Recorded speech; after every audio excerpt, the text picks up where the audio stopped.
Hey folks, we're back. I'm your host, BKP. Good morning from Circuit World here in Blue Ridge. Beautiful Friday morning. It's always a beautiful Friday morning in Blue Ridge, regardless. It looks like a little rain, but Dr. Whaley asked the doc, I call them garden rains. Gardens need the rain, and it's not, we need that. Well, we were down about a half an inch. We're right at where we're supposed to be, and it's washing some of the green pollen off your car, which we're going to talk about a little bit later in the questions here. You're exactly right. I mean, just look at it like this. The rain is a little bit of a free car wash, okay, right now lowering the pollen count. Yeah. There. Your friends will not ask you where you bought that yellow car. No. Green, yes. Green, yellow, green. A chartreuse change says, yeah. Hey, folks, this is Ask the Doc, and it's brought to you by Georgia Cancer Research Center, affiliated with Northside Hospital. Dr. Whaley, before we get into the questions, or do you want to end with this, I'd like to start with our audience just a brief on the measles, or you want to wait on that? No, I'll be happy to do the measles. Because I think right now we're seeing all, like me, when you came in, I'm a little confused. Like, what's really going on out there? All right. Well, first of all, you heard it here first, folks. As you may or may not know, this morning they've closed 2 universities in California because of the measles epidemic. The dormitories have to pay to stay in the dorms, canceling classes and so forth. We need to be brief on this. Okay, first of all, measles is a serious disease, and the problem is that it was essentially eradicated in the 60s. And so the parents today never experienced measles. So they don't know they haven't experienced World War II either. Right. So they don't know what measles was like. And measles is a very serious disease. As we mentioned earlier, it can cause coma. It was the second highest cause of admission to the pediatric hospital for disabled children. Birth defects was first, measles was second for people that had long-term developmental disabilities and were going to be institutionalized for life. So it's not a joke. This present measles epidemic, there's a flight attendant in Israel who probably caught it in New York, has been in a coma for 10 days. It's very, very infectious. And I was asked the question, but I didn't let you answer it. So if we imagine 100 people in a room who have not been immunized against measles, and they're exposed to one person with measles, what percentage of the 100 there will catch the measles? 100%? I was going to say 90, 95. Okay, it's 99. Jane said 35. All right, now, so the vaccine, which is 2 shots, is 98% effective. So then that would be 2 people in the room if you took both shots. So basically it's a serious disease, and the reason that, and my wife is still the way she is people are misinformed about the chances that vaccines are going to cause autism or some other defect. And there are 3 cases in Atlanta that are all in the same family, and those 3 kids were not immunized.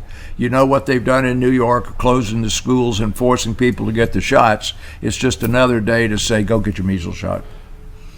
Okay, thanks for that update. All right. I appreciate it. I wanted to open with that because, as you well know, something like this, once the media grabs it, the exposure they give to this concerns a lot of people. Yeah, there are not going to be a lot of people dying from it, Right. but it is the most cases of measles since measles was declared eradicated that have occurred in the U.S. So it's a big number. Okay, our first question this morning. I have read there is a risk of thyroid cancer due to X-ray exposure. Are there any precautions I should take, say at the dentist when I'm getting X-rays? All right. Well, first of all, I'm going to start by talking about the thyroid a little bit. But the answer is there is no safe dose of radiation. So A little's better than a little bit more, and basically, I'm going to come to that here in just a minute. You don't want to take any x-rays that you don't have to have. So first, show that first picture there of the thyroid. I'm going to talk a little bit about how you know that you've got a problem with your thyroid. I think I've talked here before that there is a very common disorder that occurs in the second and third decade of life, second and third and fourth decades of life, which is the 20s and 30s, primarily in females, of underactive thyroid. And then George Bush and other people like that had overactive thyroid bring up the fact that your thyroid can either run too fast or run too slow, and it's a relatively common disorder. So the way you know that you may have something wrong with your thyroid, if you just look at the chart here, if you got an underactive thyroid, you have an unexplained weight gain. All right. If you've got an overactive thyroid, you've got loss. Unexplained weight loss. If you've got soreness in and around your neck, there's something that's not quite right. Women, when they get to 50 start losing hair, they always think it's their thyroid. But if you begin losing hair at a time when you shouldn't, and you have a pattern of hair loss that's different from what you would ordinarily expect, you may have something wrong with your thyroid. Underactive thyroid can cause you to have dry, flaky skin. People as old as I, you can get off of that one there, Josh. People as old as I can remember people that walked around like this.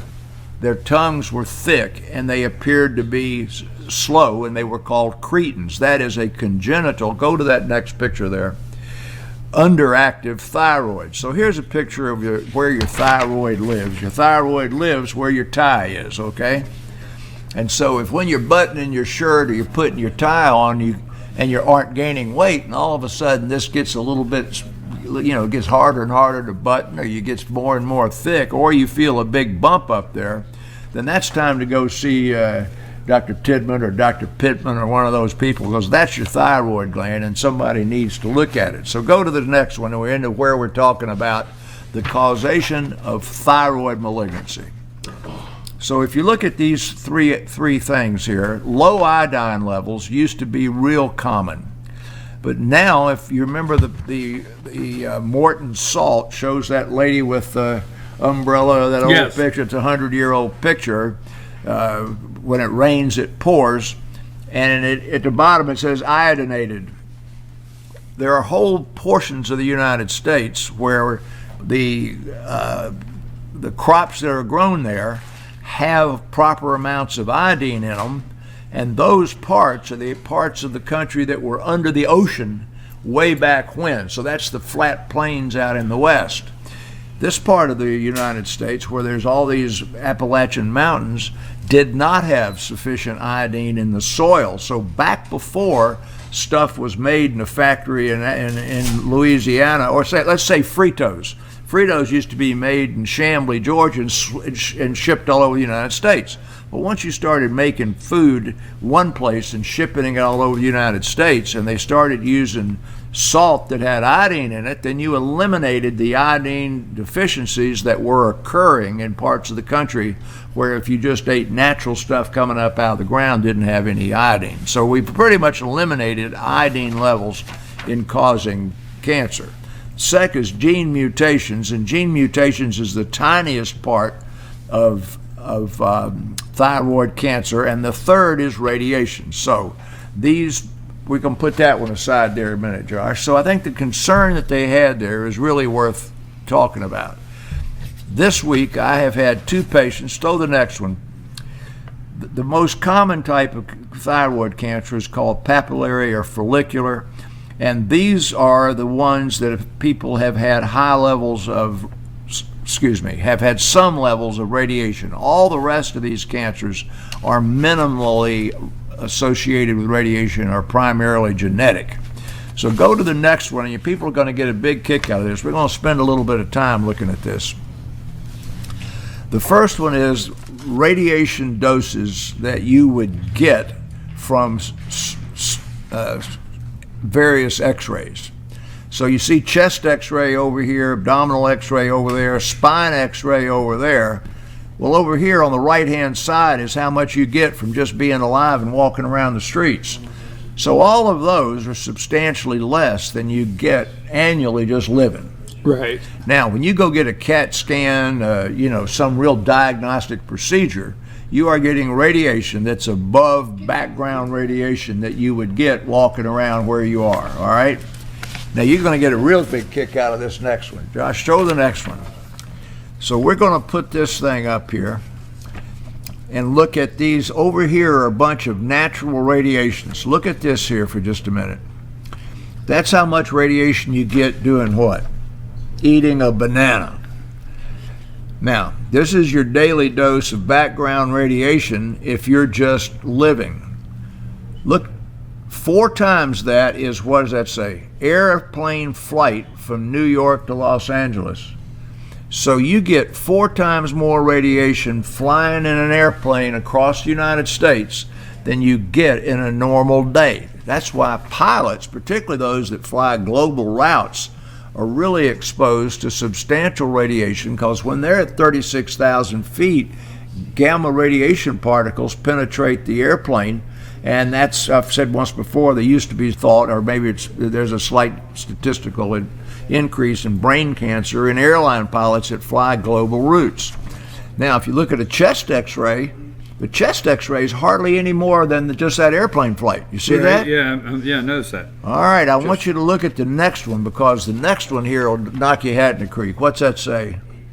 Living in a brick house for 1 year. Living in a brick house for 1 year. Interesting. Has more radiation than the chest x-ray, the airline flights. And why is that? I really don't. Radon. Remember the radon? Oh, yeah, okay, radon. okay. All right. Radon test. Yes, okay, yes, now, yes. also, if you happen to have a house that's built, it goes down toward your granite on the ground, Stone Mountain, a lot of this up here, that's even higher than that. So when we get through all of this, now on the right-hand side, look at that dental x-ray.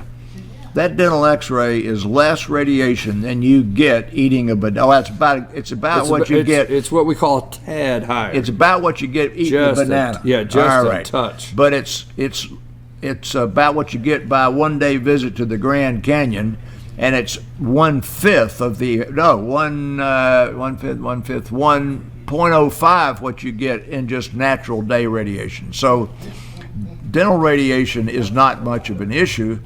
And I have had a whole bunch of x-rays. You can get those off the slide now. I've had a whole bunch of x-rays recently because, you remember, I had a hip replacement. Right.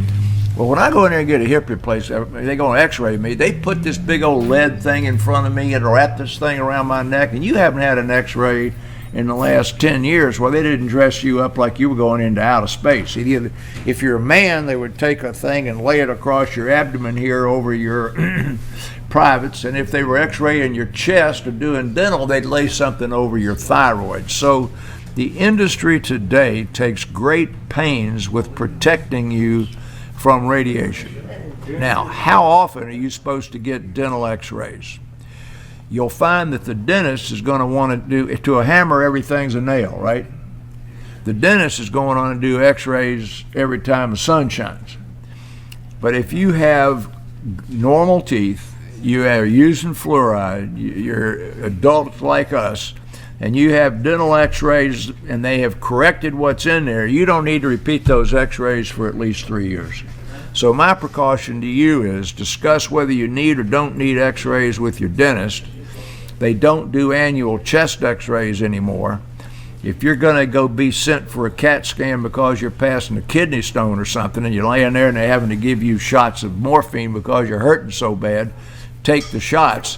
But you will not have any exposure to x-ray presently in any sort of a healthcare environment of which I'm aware, where they're not going to protect you, one, by low exposure techniques in the equipment, and second, by placing those things on you that cover the thyroid if they're shooting your head or chest. If they're shooting your hip, they're going to cover the bottom part. So don't be afraid of x-rays. Is that good enough? Oh, and use iodized, when you go to the store, buy the salt that's got iodine in it, and that's the rest of your precautions. How's that? Well, that was great information. I mean, it really, that was very, very interesting. Again, folks, we want to thank Georgia Cancer Research Center, affiliated with Northside Hospital, for this segment.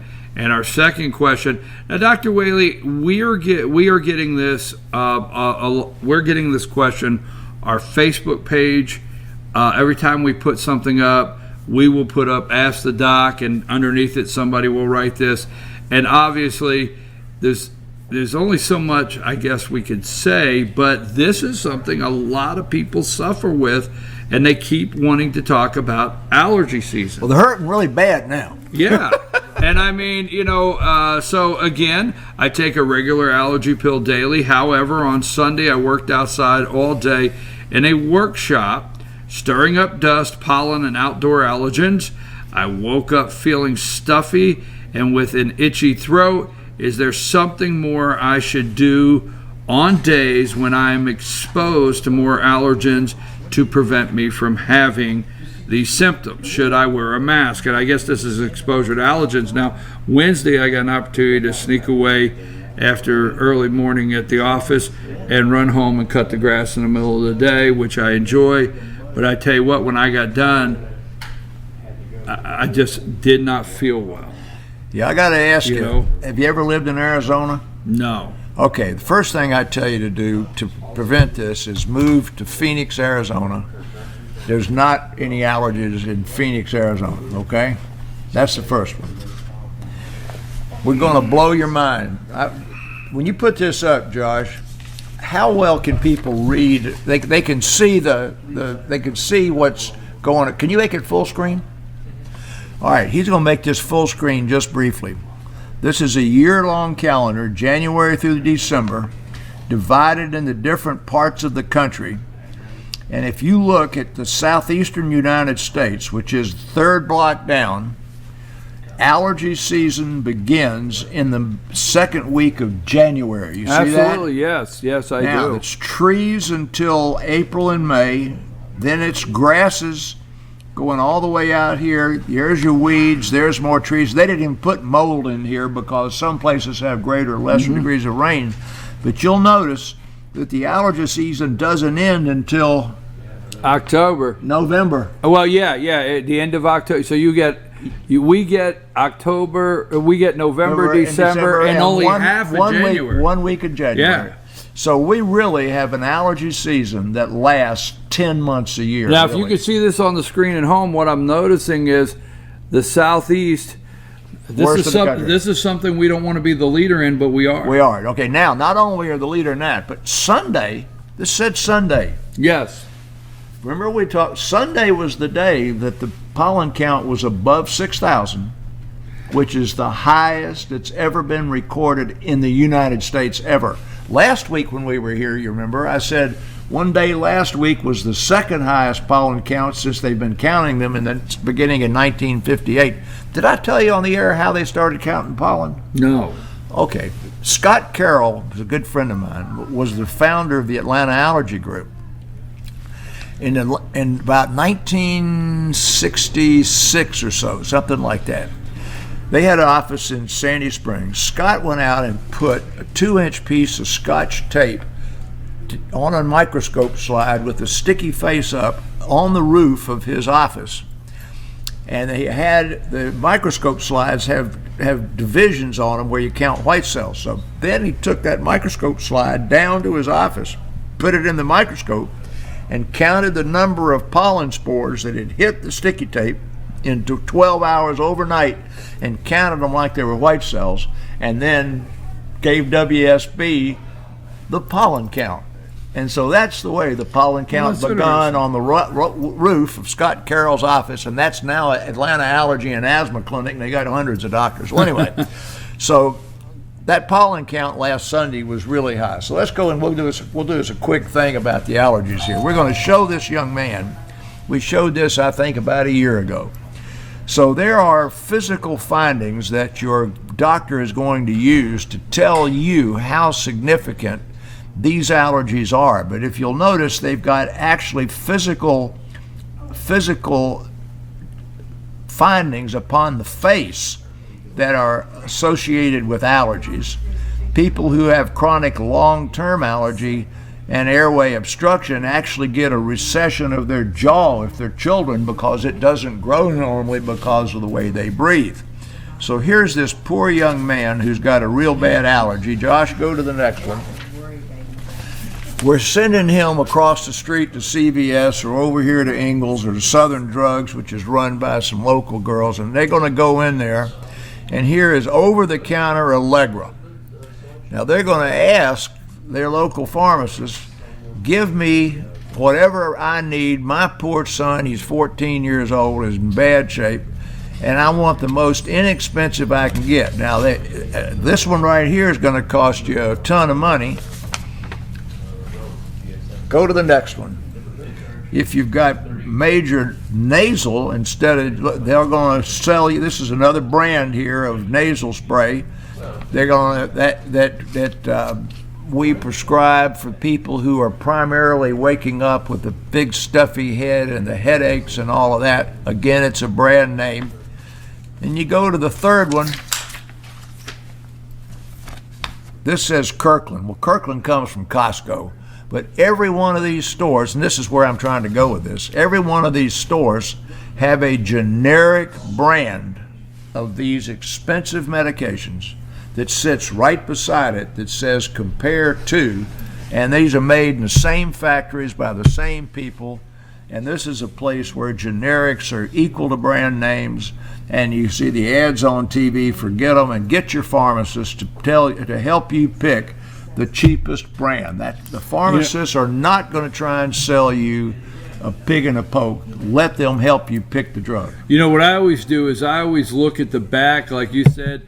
You get the name brand, and then you have the one right next to it. And I always looked at the back, and tell me if I'm wrong on this. And I always look and I go, and there's a thing that always says active ingredients. And I always look at the active ingredients, not the fillers. That's right. You got it. You're on the active ingredients, and if they match up 10% this, 10% this, they're going to be exactly the same. Exactly the same. Then I know I just picked up the same thing. You got the right thing. Okay, so but basically, then we're going to go back. Just you could take them off for a second. This is really serious, and I'm trying to help this poor guy. I think it's a woman who actually listened to the way the question was written. But the mucous membranes that get particles are the eye, and wearing a mask isn't going to help you. And this actually is one of the biggest entry points for the pollen. Then it's going to run down that, this when you cry, your nose runs, because it's going to run down into your nose and down into your throat. So a mask is not going to protect you from that portion of the pollen. And there are some people whose symptoms are worse in the eye. So show that next one there. This is the way my eye looks when I got up this morning. That's it. Go to the next one.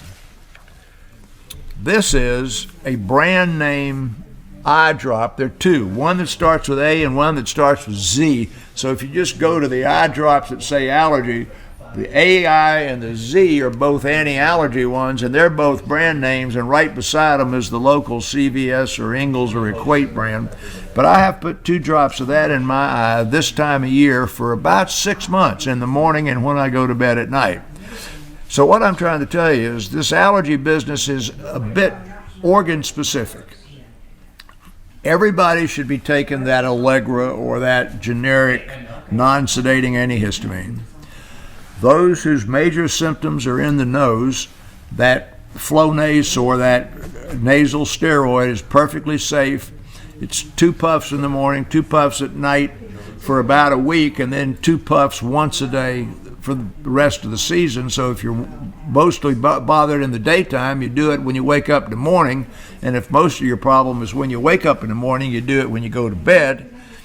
And if that doesn't work totally, then there's a second whole class of drug that you can get from the pharmacist. But again, there's no reason to go to the doctor for this. Your pharmacist can help you. If it's in the eye, then you need to go a direction. And most people don't go the direction of those eye drops because they don't remember it, they don't know it, or they haven't talked to their pharmacist. So first of all, the precautions are take the non-sedating antihistamine, and if it's a bother of an eye problem, get the eye drop. If it's a primarily nasal problem, get the nasal spray. Wearing the mask really won't help much because the particle size is such, like those masks don't help at all for viruses. Particle size for many of these pollen grains is sufficient to get through it, and they're going to enter your body through your eye, and that mask isn't going to cover it. But if the mask makes you feel better, it's really good for the dust. And you were mentioning that you'd cut grass. So if you're talking about just standing in the street, the mask isn't going to help you much. But if you're out there cutting the grass or using a chainsaw, it's going to help a lot because it's going to keep particulated dust out of your mouth. Years ago, is it an allergist? Allergist, yeah. Yeah, years ago, an allergist said that I am allergic to fresh cut grass. Well, yeah, and that's exactly go back a year. Right. Those grasses are the longest because grasses are 6 months long. Right. Because the grasses come out at different times of the year. So, well, it's not the fresh cut grass, by the way. Okay. It's that when you cut the grass, you stir up the pollen that's on the grass. Exactly. Yeah, exactly. Yeah. So exactly. It's not the fresh cut. The fresh cut just poof. But what I was going to say to wrap that up, I understand you've done an outstanding job this morning as far as you know. Sometimes we don't think of allergies, eyes, allergies, nose, and so forth. And I remember when eye drops first started coming out, that said AC, allergy. Yeah. So that's that one, actually. Right, and I remember that, and I didn't know we are mucus right through here. I didn't realize that. But let me say this: so I do watch and see. I do see people when they cut the grass will wear a mask. Yeah, and that's very helpful. Yeah, and by the way, I think it's required by OSHA or something. When you see these big guys out there cutting our highway, they are wearing a mask. I think that's an OSHA requirement for them. So it does make great sense in cutting the grass, the mask, but that really isn't specifically allergy. It's specifically the industrial, the dust and the mess. I mean, so you have to kind of separate what you kind of get rid of that mask for. And if you see those masks aren't that little paper thing you buy at the dollar store. Those are real industrial masks, and an industrial mask is a totally different ball of wax. Again, we want to thank Georgia Cancer Research Center, affiliated with Northside Hospital.